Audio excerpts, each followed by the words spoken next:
All right, so I got two very special guests here today. One has been on the podcast before. Say hello to Jin. You guys remember him?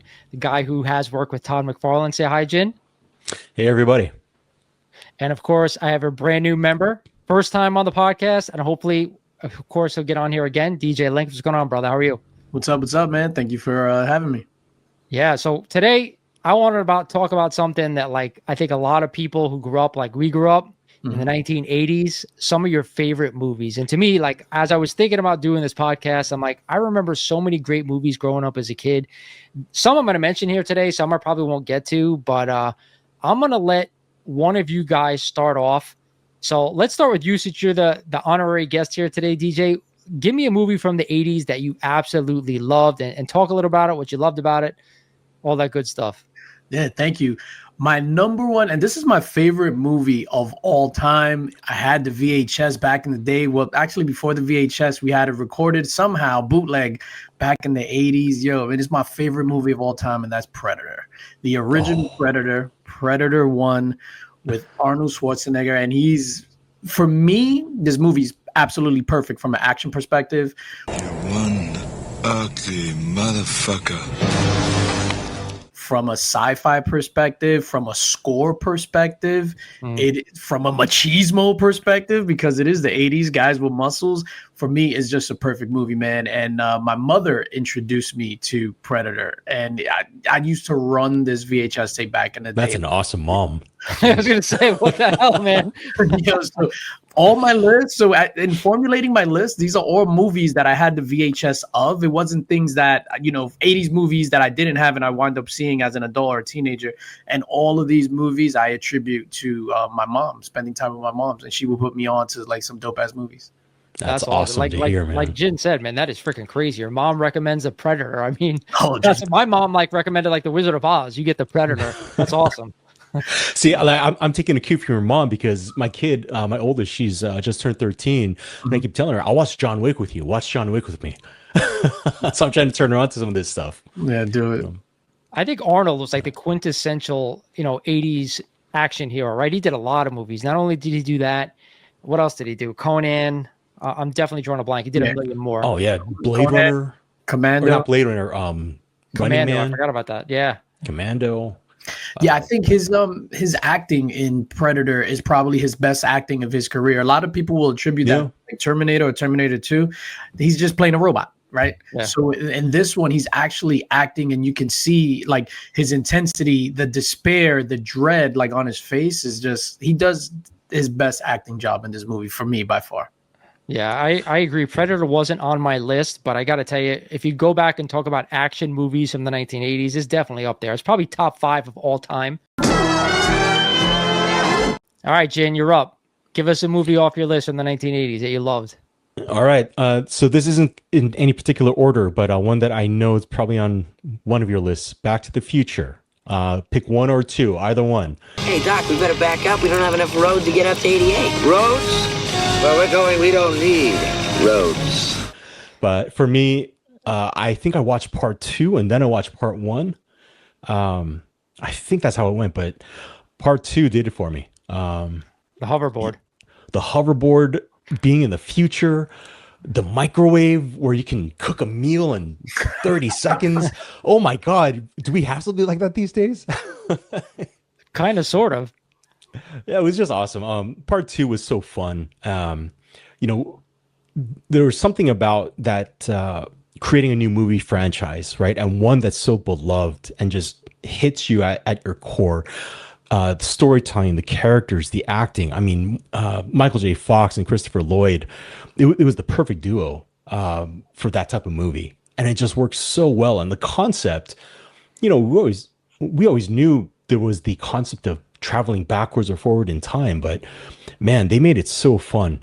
And Back to the Future has to be one of my top franchise movies of all time. But yeah, part 2 was the one that really stands out for me. See, for me, I remember going to see Back to the Future 1 in 1985, and I remember we had such a long wait before 2 came out that like we thought it was like a myth. Like we didn't think it was gonna happen. We thought it was like hearsay. It was all people making stuff up. But Back to the Future 1 was, to me, it was on my list. There's no question. It was at the top of my list because not only did it involve time travel, which is like a big thing in the 80s, like people wanted to, like I've always felt like it was a big topic. Like, could we go forward in time to the future? Could we go back in time to change things? And they did it such an iconic way, of course, with that 80s car of the DeLorean. And of course, you know, the characters of Doc and Marty and all the things that went on during this movie. It's still like, it was on last night. I'm not going to lie to you. As we were doing the show, it was on a channel last night and I was watching. Nice. I'm like, oh God, how good was this movie? From the music, Power of Love, freaking Back in Time. Like, it was just so awesome. And then when we did get to 2 after that long break, it was like, you got the hoverboard. And I remember hearing this story about Robert Zemeckis, who was the director of Back to the Future, saying that he made a joke somewhere that like the hoverboards were real and he got a hold of them and put them in the movie. And I went like nuts trying to find these things, later to find out that he was bullshitting about the whole thing. Yeah. That's great marketing. Awesome marketing, man. Robert Zemeckis was such a great filmmaker. I'm a fan of the Back to the Future movies now. As we go through my list, you would see like I was raised with violence and like and music. So there's a lot of stuff on my list that's just going to be down that route. I saw Back to the Future not as a kid though. So I saw it when I was in my early 20s for the first time.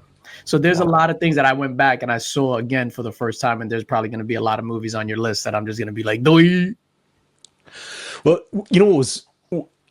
It's interesting, right? Because DJ Linx, you've got this really unique take on it. Because if you watch that movie as a grown up, I'd be curious to know how it affected you, right? Because basically, part 2, living in 2025, part 2, we've got a lot of that stuff, right? Minus the hoverboard and flying cars, but we have a lot of that tech. Even Jaws coming out with a hologram, you can either do that with drones or Pepper's Ghost or something. But what do you think of that movie compared to? Lawrence and I watching this as kids, we're like, whoa, this could be the future. And it what's that core memory from Inside Out, it imprinted. Yeah, I think it would have had a better effect on me or a greater effect on me had I watched it as a kid. So in watching it, like we went through like an 80s marathon, like one weekend, my wife and I. So it was just like, all right, let's throw this on and let's just move to the next one. Like I like Back to the Future. I like 1 and 2, 3, not so much, but it's not a franchise that I love. And I think that's because I watched it with adult eyes and not like that, the wonder of like, yeah. Well, because it's interesting, right? Because people say the same thing about Star Wars. So episode 4, I try to show my kids that, all 3 of my kids, and they could care less. They get bored within the first 20 minutes. So it's just different, right? Yeah. I think you just hit it right on the head. I think if you grow up with it and you see it as a kid, you end up having a fondness for it. If you just see it later on, it becomes like, I don't really have that attachment as I forever would if I grew up with it. And I think that goes into comics, right? We're in the comic space, and I feel like if you had something when you were a kid, it always goes back to that nostalgia. Where if you just get it as an adult, it doesn't have that kind of same feel for it, right? 100%. Nostalgia is a hell of a drug, man. Yeah. TW, you're going to be glad that you came to me with this. Yes, because with the right angles, man, we're going to turn this into something monstrous. All right, so my turn, and I'm sticking with Michael J. Fox. Teen Wolf. You guys ever see that one? Oh, yeah. Hell yeah. Teen Wolf was awesome. Yeah. So to me, like, the fact that a kid around my age, or when I was probably younger, but someone around my age could turn into a wolf, go to school, play basketball, and do all the freaking crazy things he could do. And Michael J. Fox was super hot, not only with Back to the Future, with Family Ties, he was on the TV shows, everyone knew who he was, and just seeing him do all these things as a freaking wolf, I think, I don't know, like your mom got you into that, I don't want to say the horror stuff with Predator, but I'm sure the violent stuff. I was into like all like Freddy Krueger, Fangoria, Jason, all that stuff growing up as a kid, a freaking Pinhead. So like seeing a kid turn into a wolf was right up my alley. And not only that, it had incredible, comedic elements to it. So I was like one of those movies that I saw multiple times in the theater. Obviously, when it came on TV, I had to watch it. So Michael J. Fox was like almost like the king of the 1980s. And Teen Wolf was one of them I was in love with as a kid. Yeah, like I saw Team. I still remember seeing it at my friend's house when it came out on VHS, and they was like, "Hey, we're gonna throw on this movie, and it's not scary." Because I at the time, like I like action movies, but not really like horror movies. And once they said wolf, so anyway, they threw it on, and I was just like, "Oh, this movie is super cool." And that's one of the ones that I enjoyed with like those childlike eyes. Like, man, I wish I could turn into a wolf and play basketball and do this, do that. So yeah, it was awesome. Like it's an awesome 8, 9, 10-year-old like that, like just to give them like hope. Like it's not all bad, you could be a wolf and still get busy. Yeah, and he got girls too as a wolf. That was the main thing I took away from that.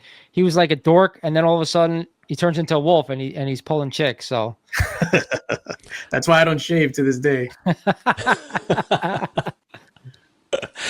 Yeah, man. Like Teen Wolf, I think one of the great things about that was, I was kind of an introvert. I was quite a bit an introvert when I was a kid, and so I always loved those movies about the nerd, the quiet guy. That's why movies like Revenge of the Nerds was that hit me pretty hard too. It was like, okay, that's really cool. That they can fight back, or they can actually wind up being one of the cool kids. But Teen Wolf, man, yeah, talk about an awesome concept. And again, we're talking about these movies, right?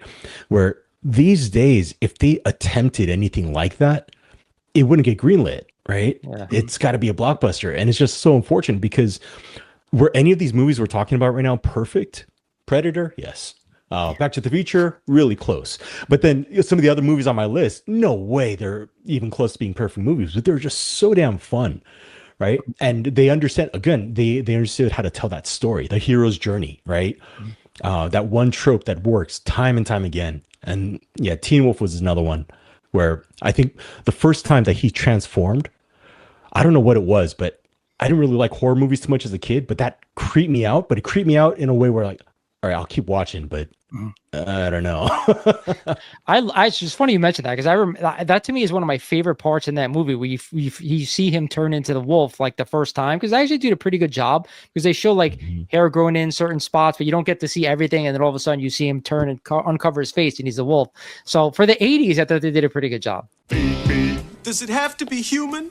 Does it have to be mine? All right, DJ Linx, give us your next one. All right, so my next one, and I'm laughing over here. I said about the violent stuff like that. I'm going to take a detour. Number 2 on my list, and these are in no particular order. Little Shop of Horrors. Little Great Shop movie. of Horrors. It is. I know this movie word for word from beginning to end. No way. On the 23rd day, the entire movie. It was around like I don't know, the the tape was there, so I plugged it in. This is one that I found on my own, and that's the first time I've ever seen a musical. I did not know musicals existed at that time. I hadn't seen Grease or anything like that, so this was super like crazy for me, especially that I loved music. So in those days, that's when like, hip hop and stuff was like popping and things like that. So I was like super into that. So to see a movie like with musical elements, it just blew my mind. And the music was actually really, really good. And I love the story about the nerd overcoming the bully and the dentist or whatever. And then finally getting the chick, Audrey. I just thought it was super cool, man. And I've seen it on Broadway like twice. And it's just a fantastic, like it's a feel-good movie, a nice feel-good movie. I am so shocked to hear you say that movie. I'm not gonna lie to you, bro. You go from Predator to Little Shop of Horrors. I blow my mind, but I agree that it was such a great movie. Rick Moranis, another guy from the 80s, and he's on another one of my movies. I don't want to say that yet, but like he was another guy who like straight out of the 80s. I know he was in Ghostbusters. He was in Spaceballs. He was in Honey, I Shrunk the Kids. Just synonymous with the 80s. And I agree, man. That movie was fantastic. And I was never like a musical guy, hearing like the music and whatever. I was never that guy. But that movie, you're right, from start to finish, it's really, really enjoyable. Mm-hmm. I'm going to tell you a secret. I've never seen the movie. I figure there's going to be a couple that I'm going to say and that someone else is going to say that they've never seen it. So that's okay, man. Now you have something to do, right? You're going to go next week, go buy it either a DVD if you can find those anymore, or try to find it on demand somewhere and watch it because it is really entertaining. Yeah, because that was a movie where I saw posters everywhere. And I don't know, maybe it was just the kids that were at my school that just weren't talking about it. But I always knew it existed. I knew it was a musical. I knew it was fun. But yeah, I'm going to have to check this out now. Yeah, Yeah, 100%. It's funny. Like the dialogue is like sharp and like snappy. The songs are pretty cool. The lyrics are deep. It's really good. I want to. Oh, we need to go do karaoke and do Suddenly Seymour. I'll be Audrey. No one needs to hear me sing. No one wants to hear me sing. I'll put it that way. But I would definitely do it. We got to be drunk as F. All right, next up, you guys might not have heard about this one, but Cloak and Dagger from 1984. Did you guys ever watch that? I have not. So I mean, you DJ, you've heard of that one? I've seen it, but it was a TV movie, right? It wasn't a movie that was released in the theaters. No, it was in the theaters, but I watched it on TV. So this thing would play once. It felt like once a month on TV. So I that's probably why you think it's a TV movie. But this thing's from like 84, 85, around there. So it's about this kid. His dad's a businessman and always away. And so, he doesn't have dad around. And so he kind of gets lost in this fantasy where this FBI agent gets shot and killed. And it happens in front of Davey, the main character. And he hands him this Atari cartridge, right? That says Cloak and Dagger on it. And so on that cartridge are all these crazy secrets, government secrets, right? That could blow up the world and whatever, cause nuclear holocaust. And throughout the course of the movie, he meets this spy. His name is Jack Flack, right? The thing was, he looks just like his dad. So he projects his dad onto this heroic character. And so it's about this little kid, 9, 10 years old at most, with this spy, this master spy, and they're going off trying to save the world. And so that movie for me hit home pretty hard, right? Because it was a kid around my age going off saving the world. He had this Atari cartridge, and I loved playing Atari back then, right? And so I think one of the great things about this movie was at the end of the end of the movie. I don't want to. You guys don't mind if I spoil it? Spoiler alert! It's fine because I'll probably end up watching because this sounds like it's right up my alley. But go ahead. Oh yeah, and so it turns out, so the dad comes and saves the kid, and the kid's in real trouble, right? So that's the thing, and so he goes on this adventure, and again, there's nothing really overly complicated about this movie. It's the hero's journey again, and it was just about this kid who missed dad, projected his dad onto this hero, and they go off on this adventure together. And I just thought that was awesome, right? Because my dad was kind of the same. My dad always tried his best, but he was busy working, right? And so I would put myself in the position to him, like, oh yeah, if I went with my dad on this and this and this. Yeah, there was an emotional tie for me there, and that's one that stuck with me. And it's a real obscure movie that I know not a lot of people have watched, but yeah, definitely put it on your watch list here.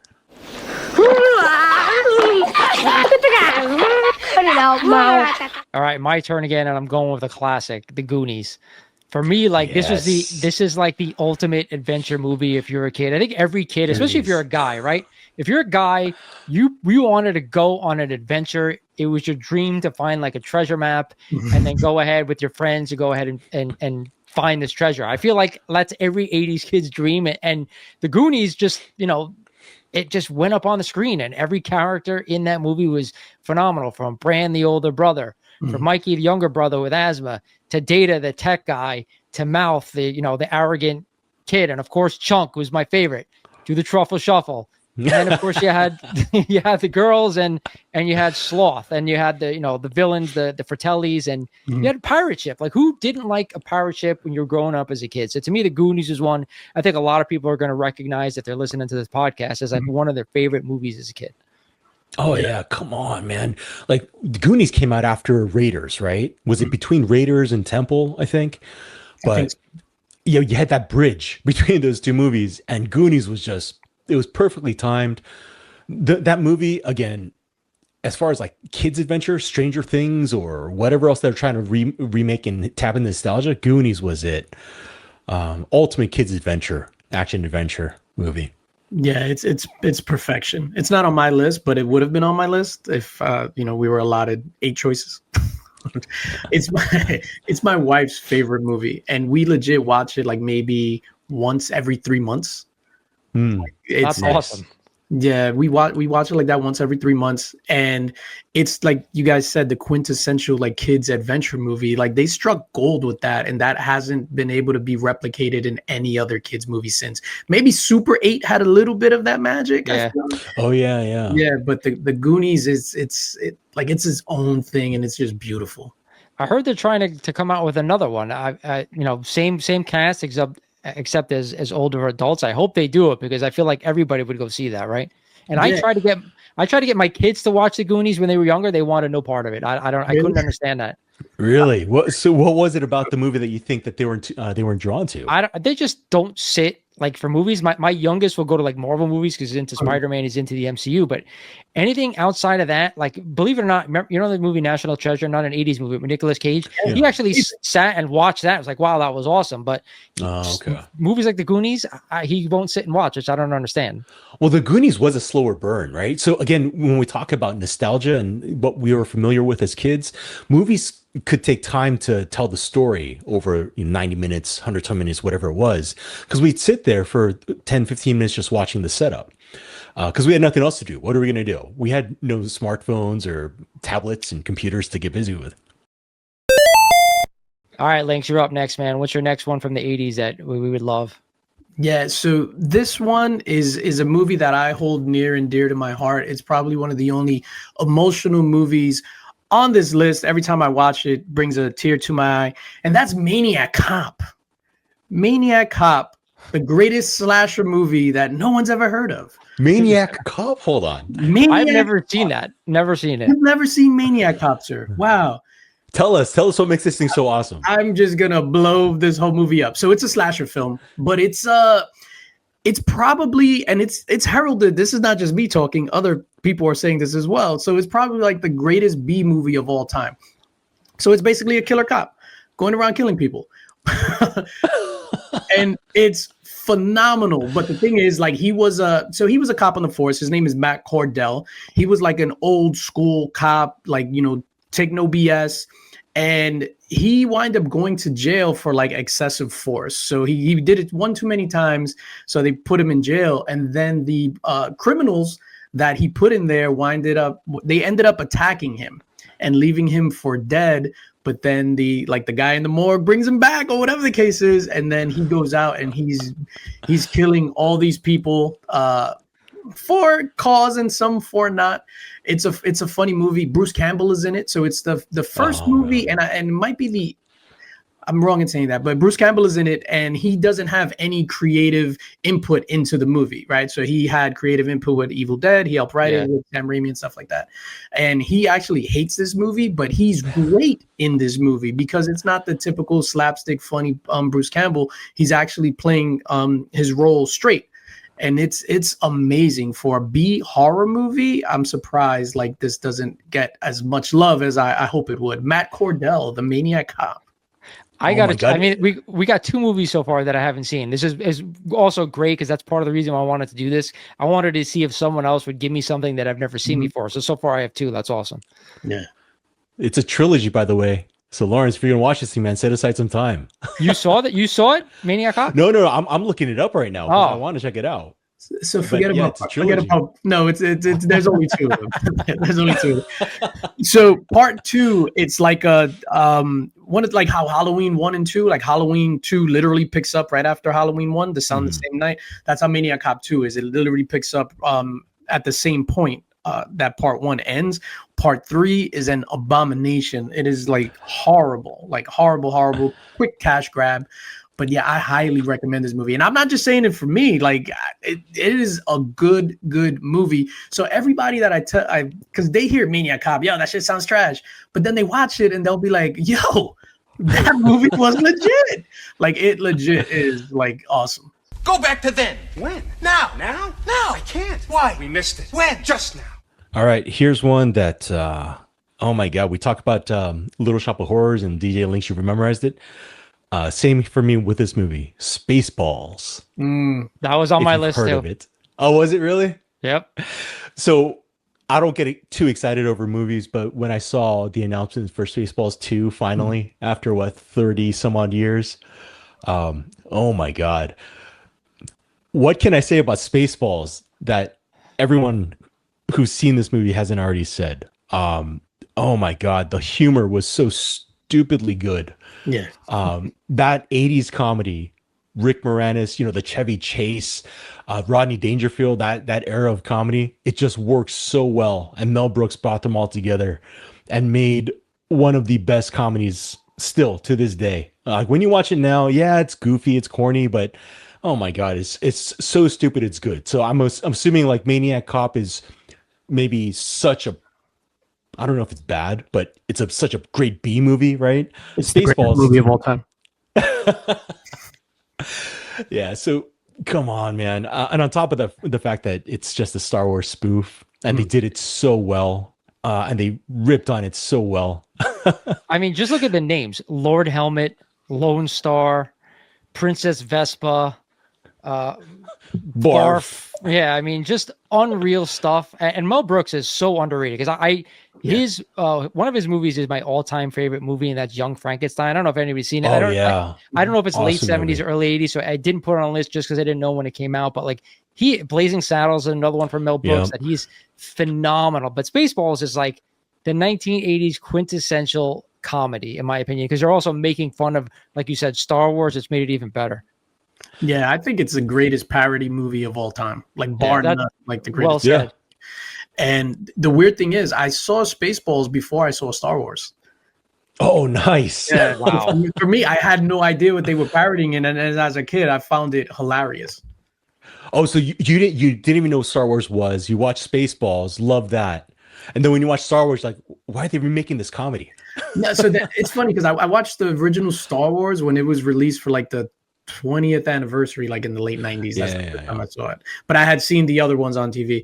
But yeah, for me, like Spaceballs is just amazing. I was watching it, some clips of it on YouTube the other day because of the alien show that's on now. So it just reminded me of like the diner scene with like, "Hello, my baby." So I was just running that back the other day, like legit on Friday. Spaceballs, the flamethrower. The fact that they're paying off that joke for Spaceballs, the sequel, this far past the release date. Oh my God. Look, I'll be honest. I'm not a big fan of reboots, right? But this one, it's not a reboot. I'm not too fan of sequels, trying to force a sequel just to make some money.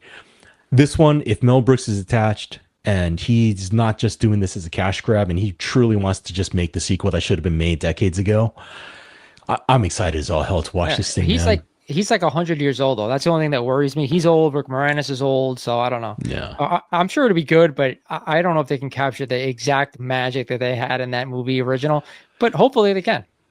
Yeah. I mean, and John, you don't have John Candy. I mean, that's a big loss. But we'll see, man. We'll see. But when you're talking about those Mel Brooks movies of the 80s, oh my God, Blazing Saddles, Young Frankenstein, Spaceballs, Robin Hood Men in Tights. Oh my God. If you guys haven't watched that, stupidly good movie. That's where they're the predecessor to Dumb and Dumber.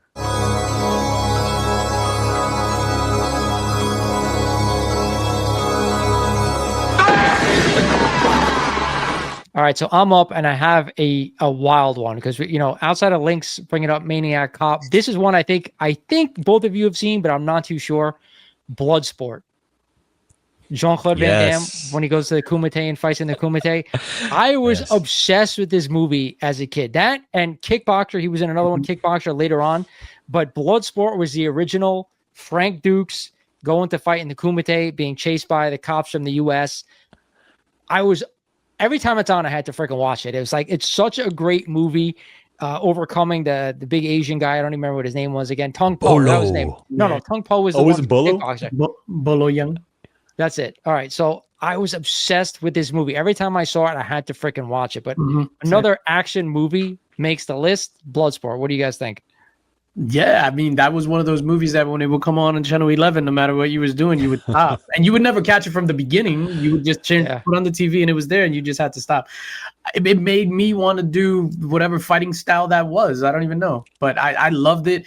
And Bolo Yang is so underrated to me. Like when I saw him, I was like, I was scared of that dude. So he was in that and he was in the one where they were twins. Dope, man. Bloodsport, and Kickboxer as well, just amazing, like action movies, man. Dropped at the perfect time too, where in the 80s, everything like that was just embraced. Yeah. When you talk about Bolo, man, so Bolo was in Enter the Dragon, right, with Bruce Lee. Yeah. So that's where he made his first big, I think, American debut. But Bolo at the time, when it came to martial arts movie, he was one of the villains. So it's kind of like, I keep forgetting his name, but he's the Japanese guy that appears in every Japanese role. He was in John Wick. He was in Marvel movies. He was in Last Samurai. But Bolo, yeah, if you see his face, you'll know. But Bolo was kind of that for 80s martial arts movies. And Bloodsport, like, I'm with you, man. Bloodsport was an awesome movie, but it was one of those where I would catch it on TV. So I've never watched this thing all the way through in sequence. I would always catch bits and pieces of it. And so, but watching it that way, I've watched the whole thing. But oh my God, when you talk about just fighting the Kumite, life or death situation, it was Jean-Claude Van Damme back then with his little splits that he always did. It's just awesome. He's probably doing a split right now. I might have to put him in the thumbnail of this one. Doing the split. Do it. Right or there. put Bolo in his big old boobies. Yeah. Blowing snot rockets out of his nose. That's what I remember for that movie. So this next one means a lot to me as well, just like the other ones. This is one that a lot of people I know haven't seen yet, and that's Bad Boys with Sean Penn. So you're not talking about Will Smith, Martin Lawrence. No, so it's Bad Boys. I think it came out in '83. So Sean Penn stars in it. It's Sean Penn, Esai Morales, and they're all teenagers.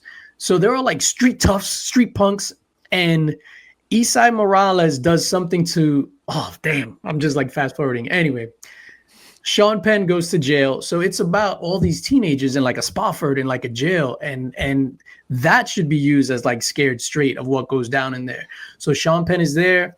Esai Morales, who's the antagonist, he's outside in the world. And then he winds up doing something to Sean Penn's girl to get him sent to the same jail so that they can have a face-off. It's amazing, man. Like, it's you could see even back then how Sean Penn was really young, how he's just a phenomenal actor. A young Clancy Brown is in it as well. It's just a phenomenal cast, and it's a drama. So it's not like a violent movie or anything like that. It's just like a drama, and it really hits home. I out of all the movies on the list, that's probably the most serious one, and I highly recommend, if you haven't seen it, give it a chance. Like, it's super dope. I haven't seen it, so I definitely got to check that out. That sounds fantastic. You ever see it, Jen, or no? No, I haven't seen this one. I haven't even heard of this. Wow. I'm going to have to check this out, because if it's Sean Penn, I mean, back in the 80s, man, that guy, yeah. I mean, even now he's a great actor, but yeah. Yeah, and so it was him, like I said, him, Esai Morales, Clancy Brown, a couple of other actors that you'll see in there that went on to have like great careers.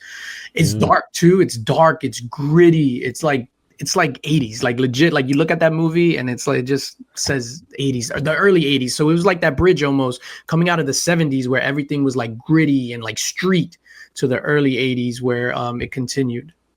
Oh, wow. So it's kind of like a Taxi Driver. Yeah. The bridge between that and the 80s movies. Yeah. Wow. Yeah. Wow. That's high expectations right there, Taxi Driver. Yeah. All right, let me walk that back. No, it's gritty like Taxi Driver, but it's a really good movie, man. You heard it here, folks. DJ Linx said that Bad Boys is better than Taxi Driver. Wait, leave this to us. It's too dangerous for you. Only one of us should go in there. I've had experience in this sort of thing. I know what I'm doing. I mean, I have a few. All right, let's do it. Willow. Wow, that's one I didn't think I was going to bring up. Willow. Wow. Not the Disney Plus TV series that got erased from existence. Willow, the original Wicket Warwick, Val Kilmer movie. Oh my God. So for me, what Willow was the first real introduction to fantasy that I got into, right? Because before that, I think we had movies like Legend with Tom Cruise, and then Neverending Story, which was also another great movie. But this one was the first real true fantasy. I mean, I love Conan, right? And Red Sonja and all that. But for me, Willow was a faster pace. So I think that's when action started to get faster and faster. But everything from the character designs to the story of protecting this baby that's going to overthrow the queen. General Kale with the skull helmet. That design just, I think that was the first time my character design really impacted me, because I watched Star Wars as a kid, but I never really thought about the design of things. But yeah, I just love that movie so much. And so when I saw what happened to the Disney Plus series, I was like, wow, way to bastardize a classic. But yeah, that's one of the top for me. So I remember seeing this movie, but it was so long ago, I do not remember much. So I really can't comment on it, but I remember like vaguely a few things here or there, but it wasn't my favorite growing up. It might have been like before. I probably saw it like really early and didn't like follow up and see it again. So I really don't remember too much. But how about you, Linx? You remember anything? I don't remember anything at all. I think I saw it on HBO when it was like the HBO premiere back in the day. And I can't tell you. Like I legit, I can't tell you. And I was a fantasy fan. So you mentioned Legend, you mentioned Never Ending Story, Conan. Like I love all those movies. But for some reason, I can't say that I went back and watched Willow. Let some air in. Move things around. Yeah, well, maybe my balls don't itch. All balls itch. It's a fact. All right. So I'm going to throw you guys a really big curveball. All right. I'm going to give you a movie that I loved growing up, but I have no idea if you guys have seen it because it's not like a typical movie, all right? It's called Just One of the Guys. Yes. No. All right. So if you haven't seen this, so this movie is about this girl. She's in high school, and for some reason, I think she gets turned down for she wrote a paper. She wanted to win some type of thing, and she gets turned down because she wasn't a male. So she ends up switching high schools and dresses as a male, has everybody confused. She ends up meeting this guy in the new school to become really good friends, but she starts to fall in love with him at the end of the movie. And all the while, everybody thinks she's a male except her brother and maybe her friend. And the brother is the best fucking part of the movie because the brother is the typical high school guy, and he's he's making fun of her. He's breaking her fucking balls, even though she is a woman. It's such a well done movie. And the best part of the movie, I'll give you two scenes. One is the end where she has to tell the guy that she loves at the end of the movie, and she whips out a rack. And it's probably one of the first times that I've seen a rack in my life. And I'll never get they showed it.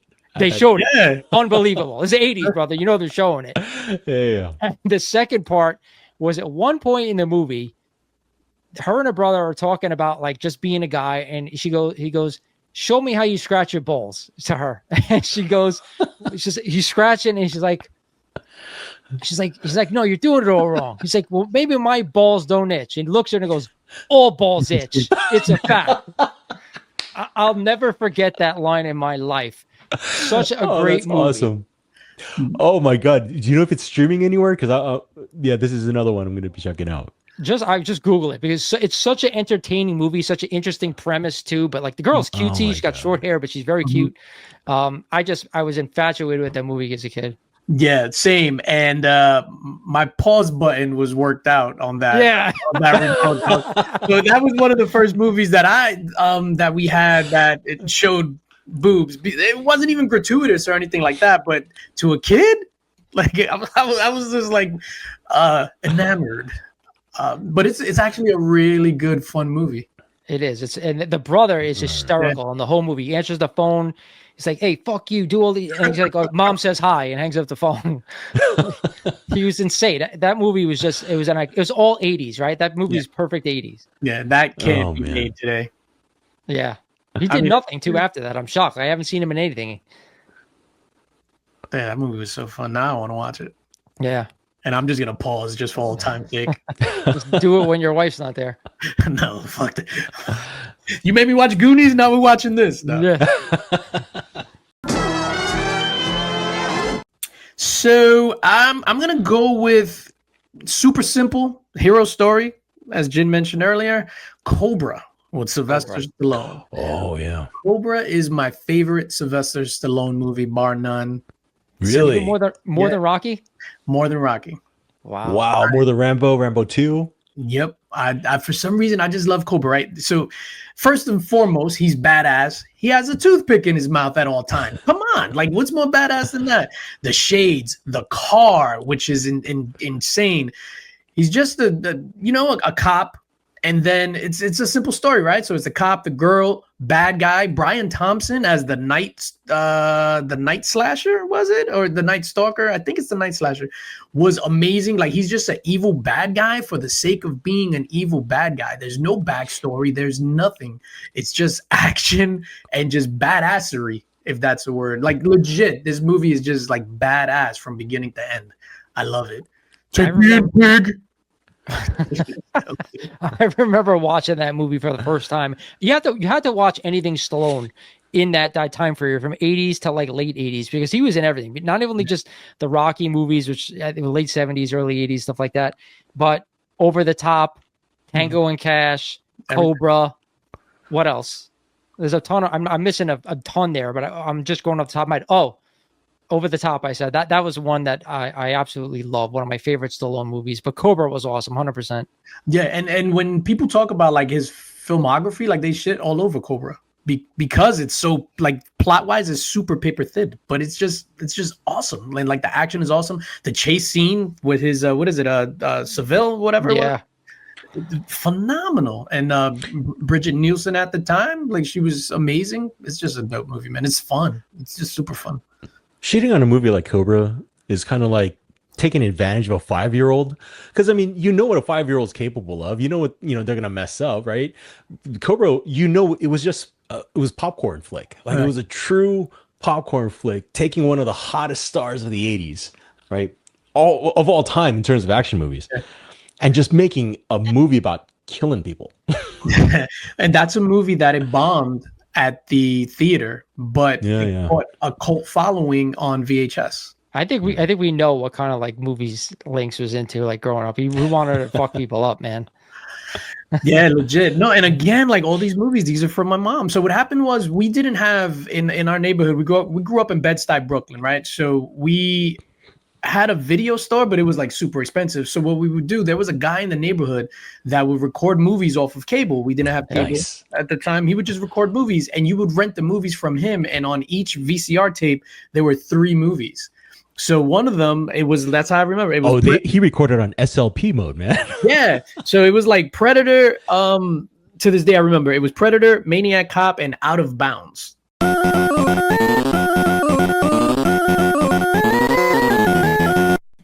All right, so I try to keep all those big mega franchises out of this. Lawrence saw a little preview, but I'm going to say it.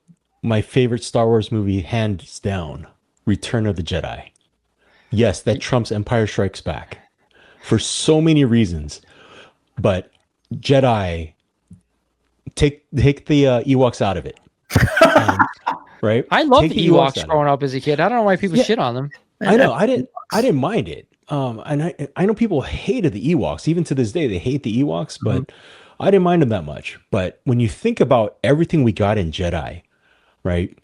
In terms of the character designs, the story reveals, I mean, Leia finally finding out that she's Luke's sister, seeing Vader with his helmet off. I mean, the Royal Guards, Slave Leia, come on, right? Like, Jabba. Jabba the Hutt. As a kid, that movie was so packed that I remember watching Empire, not when it came out. I watched it on VHS and thinking, this is really cool. I love Star Wars. It was fun. Oh, Vader is Luke's dad. Spoiler alert. But that was fun. But when I was watching Jedi, I just remember every time the scene changed, there was something cool. Jabba's palace on Tatooine. You're off in the Emperor's throne room. You're on Endor. You got speeder bikes. Oh my God, the speeder bikes! Speeder bikes might be one of my favorite vehicles in the Star Wars franchise, next to X-wings. The speeder bike with a biker scout. Yeah, everything about that movie to me was so fun from beginning to end. And then at the end, you got to see the Force Ghost. You saw Yoda and Ben and Anakin for the first time. I mean, there was so much about this franchise, and I know I'm going to catch a lot of shit for it, for people who say Empire's #1, but I stand by that.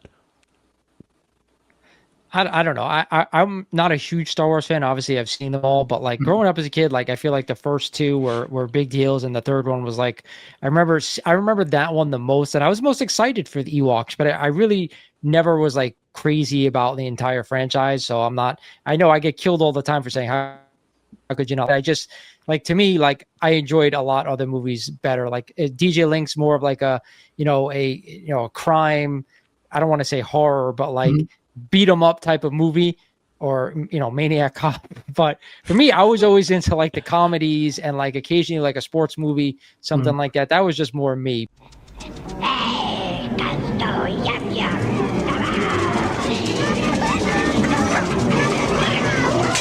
All right, so it's back around to me, and I had to mention this one because I feel like there was a fever going on in the 1980s with this movie, and that's Gremlins.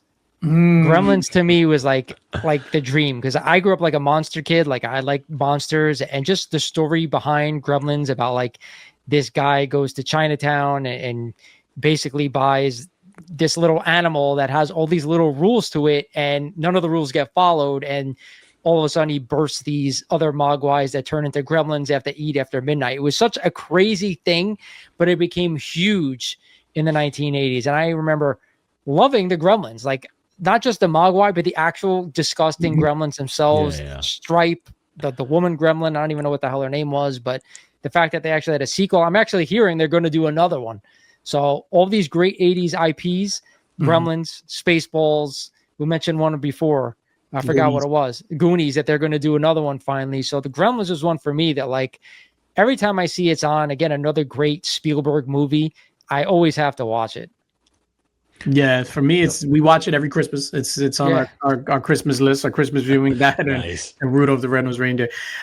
It's just perfect. And I say that a lot with these 80s movies, but I don't know. Maybe it's the nostalgia goggles or whatever. But for me, it's just perfect. And it was scary back then. It wasn't just like, well, cutesy. Like, because it's like you see cutesy little Gizmo and stuff, and then when the Gremlins come out, Stripe, it's just like, yo, what the hell?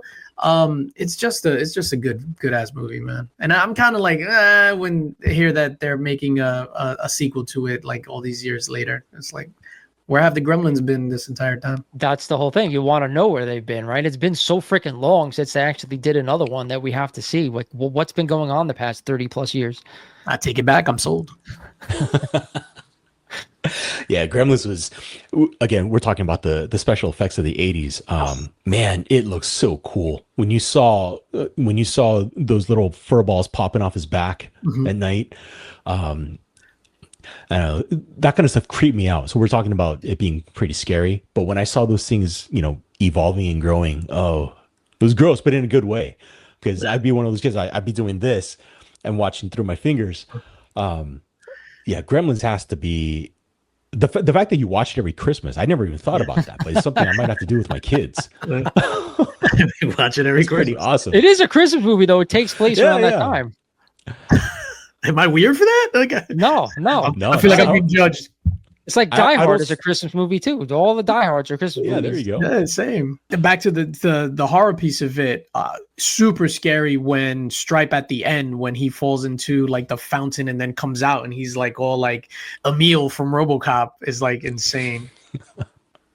Oh man, RoboCop, another great 80s movie. Yeah, as I say, on that is the perfect segue into this. We've already been on an hour. So what we're going to do now is just basically go around the horn and mention other movies from the time period in the 1980s, which you love. Because honestly, we could probably go on about all our movies like 3 hours, but I think a 3-hour podcast would be a little bit too long. Maybe we'll do another one of these at some point, but for now, let's go around the horn and we'll keep going until we can't name one that we absolutely love. All right. Does that sound good? Let's go. All right, Linx. So we're going to start with you again. The Never-Ending Story. Oh, nice. Very nice. Yep, that was on my list too. That's trauma right there, man. 100%. Atreyu. The horse. I forget the horse's name. Art. That's it. Artax, yes. All right, Jen, you. All right. Can't believe we haven't talked about this one. Ghostbusters.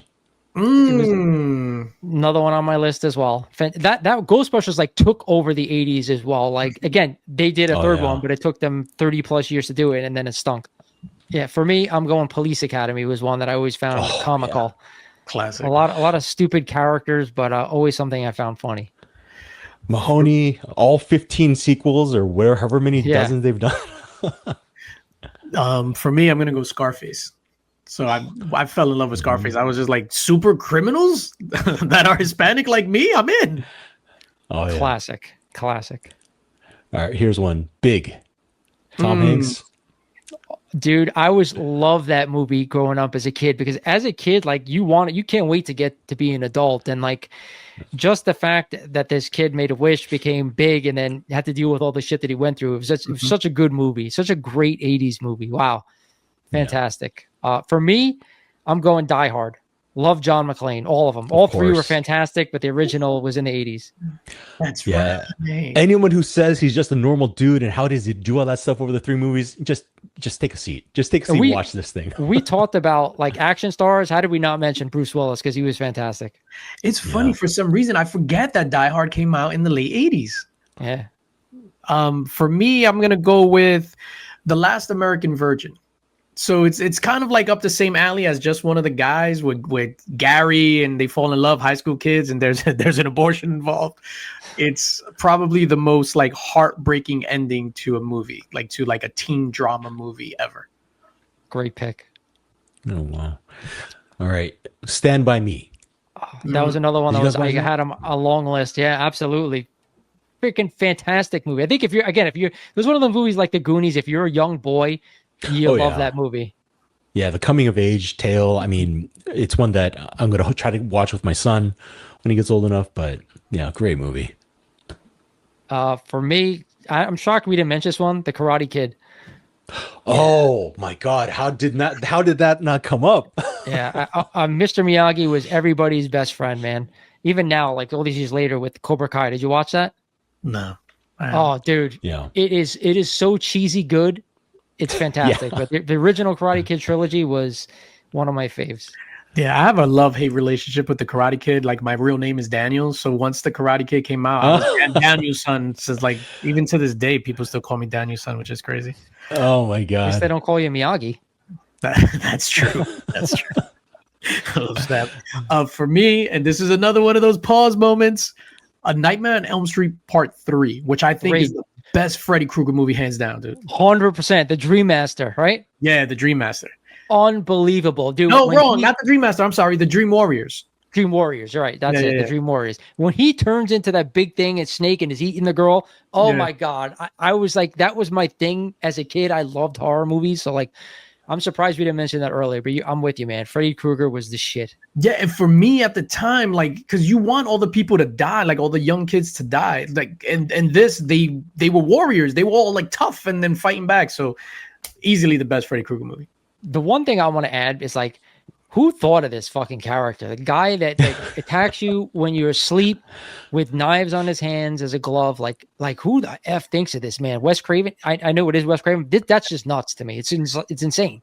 Yeah, I think in movie wise, and I'm sorry to overtalk. I think Freddy Krueger is probably one of the best concepts ever, and the concept for Terminator is one of the best concepts ever. Like the time travel to give life to yourself, to send your, like, it's just crazy, that time loop. I agree. Yeah, man, fucking with you in your dreams, that's the worst, man. You can't sleep. All right. Here's another one. And this is one I rewatch with my kids once a year. The Princess Bride. Great pick. That's a good one. Great pick. Wow. I didn't even think of that one. That is tremendous. And it absolutely is a fantastic, fantastic 80s movie. I'm shocked I didn't even think of that. All right. For me, E.T. And now I was scared shitless of E.T. I'm not gonna lie to you. That shit freaked me out when you first see him and he's running and he's screaming, man. I had to put my head under a blanket. I got freaked out. But that movie's classic. When he takes off with him on a bike, it's just, there's nothing better at that moment. Yeah, that's the first movie that I remember like bawling to. Yeah. For me, I'm gonna go with Legend, the Tom Cruise movie. So that's a fantasy movie, and that's what made me fall in love with creature design. Jen, you mentioned creature design earlier. Like the design for like Legend and Meg's Mucklebones, whatever. Phenomenal. I have like a sideshow statue of the Lord of Darkness here, which is amazing. Oh, nice. Yeah, that was a nice piece. Yeah, that movie visually was just beautiful at the time. And when you think about it, horror, fantasy, sci-fi design, it was still really in its infancy. But the fact that they were to pull off some of the shots that they did, watching it now as a designer, just, oh my God. It was lower budget too, from what I recall. Christmas Story. You guys ever watch that? Of course. How could you not watch that? Oh I my watch God. it 6 times on Christmas Eve every year. Yeah, on TV they replay that thing. Yeah, on loop. almost all day. Literally, is a 24-hour marathon. Like, it's crazy. Yeah, we talk about creepy things. Something just stick with you. Like Lawrence, you said that ET creeped you out. That one teacher that said to him, "You'll shoot your eye out," with that fisheye lens. She freaked that you out? That I don't know what it was, but that thing stuck with me for a while. And every time I would watch it as a kid, when it was on TV, I would just kind of look away because, like, I don't know if it's a crazy makeup that she had on, or whatever, but that thing messed with me for a couple of years. Oh my God. All right, so we're gonna go around. We're gonna do one more each. You ready? We'll end this thing on a good note.